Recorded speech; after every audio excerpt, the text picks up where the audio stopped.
शिक्षण सेवक रद्द करण्यात यावं, त्याचबरोबर शिक्षण सेवकाचा कालावधी रद्द करण्यात यावा यासाठी आपण मोहीम हातात घेतलेली आहे। परंतु ही मोहीम रद्द करण्याचं सध्या होऊ शकत नाहीये, कारण सध्या सरकारची अजिबात सुद्धा मानसिकता नाहीये। म्हणून कालावधी कमीत कमी 11 महिने किंवा 1 वर्षाचा करण्यात यावा यासाठी आपण सतत सीएमचा फॉलोअप घेत आहोत। यासाठी आम्ही सीएमला सुद्धा भेटलेलो आहोत, परंतु सविस्तर मीटिंग मागितलेली आहे। त्याचं रिझन असं आहे की शिक्षण सेवक सध्या प्रोबेशन पिरियड मध्ये 3 वर्षासाठी असल्यामुळे ते कोणत्याही आंदोलनात उतरत नाहीयेत। त्यामुळे आपण आमदार खासदारांच्या माध्यमातून सर्वांनीच प्रयत्न केलेले आहेत, परंतु त्यांना यश आलेलं नाही आणि ही एकदम लास्टच्या टप्प्यावरती लढाई आहे।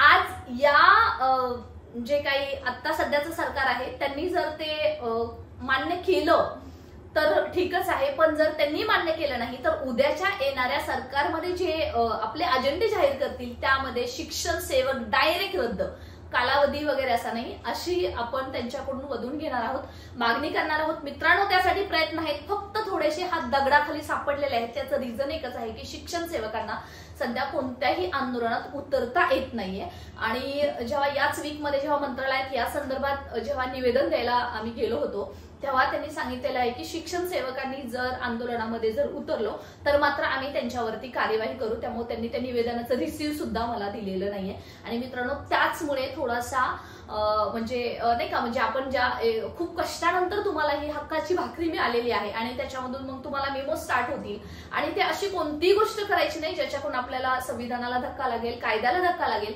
जेव्हा आपण एकदा एक्सेप्ट केलेलं आहे ते आपल्याला म्हणजे करणं भाग गरजेचं आहे। तरी सुद्धा हा जो अन्यायकारक शिक्षण सेवक 2000 पासून अस्तित्वात असलेला तो रद्दच व्हायला हवा यासाठी आपण तो आचारसंहितेपर्यंत प्रयत्न करूच। परंतु जरी झाला नाही तर येणाऱ्या सरकारच्या पहिल्या कॅबिनेटमध्ये हा निर्णय कसा रद्द होईल यासाठी आपण प्रयत्न करत आहोत। मी प्राध्यापक ॲडव्होकेट बालू शामाणे शिक्षक भरतीच्या शिक्षकांच्या हक्काच्या लढ्यासाठी सक्रिय याच्यामध्ये सहभागी आहे, लढा देत आहे। आणि मित्रांनो, माझ्यासारखे असे अजून आपल्याला खूप सारा क्राऊड दिसेल की शिक्षण सेवक आहेत, त्यांना कमी तुटपुंच्या पगारावरती डीएड, बीएड, पोस्ट ग्रॅज्युएशन, अजून पीएचडी, नेट सेट एवढं करून झालं तरी सुद्धा अजून त्यांना शिक्षण सेवक म्हणून आणि तेही 3 वर्ष काम करावं लागतं तुटपुंच्या मानधनावरती। अगदी जो किमान वेतन कायदा आहे तो सुद्धा काहीतरी 22-23 हजार प्लसच आहे, त्याच्यापेक्षा कमी वेतन। प्राथमिकला 16,000, माध्यमिकला 18,000 आणि उच्च माध्यमिकला जवळपास 20,000। त्याच्यामध्ये 3 वर्ष कशी काढणार हा एक मोठा क्वेश्चन आपल्या मनामध्ये आहे। त्यामुळे हे रद्दच व्हायला पाहिजे असाही आमचा निर्धार आहे। परंतु हे सरकार आहे तोपर्यंत आपण नक्की कालावधी कमी होतोय का काय सीएमच्या भेटीतून नक्की याच्यावरती विचार करूयात। पण झाला नाही तर मित्रांनो तरी आपण लढत राहू। शिक्षकांचे हजारो उद्या प्रश्न येतील, त्याच्यासाठी आपण संघटित राहणं गरजेचं आहे, एकमेकांना मदत करणं गरजेचं आहे। आणि अर्थातच शिक्षण सेवक रद्दचा लढा हा चालूच राहणार आहे। त्यामुळे जरी आता बाकीचे ज्यांना अजून भाकरीच मिळालेली नाही, नोकरीत आले नाही, त्यांच्यासाठी जरी आम्ही प्रश्नासाठी लढत असलो तरी तुमच्या लढ्याकडे किंवा तुमच्या प्रश्नाकडे दुर्लक्ष केलं असं अजिबात सुद्धा नाहीये। आपण एकदम भारत पाकिस्तानची मागणीच घेतलेली नाहीये, आपण एकाच ट्रॅकवरती आहोत। फक्त काही लोक आहेत ते इन आहेत, काही आउट आहेत, काही इन होण्यासाठी धडपडत आहेत। जे इन आहेत त्यांचं अजून पोट भरत नाहीये आणि त्याच्यासाठी त्यांची धडपड चालू आहे।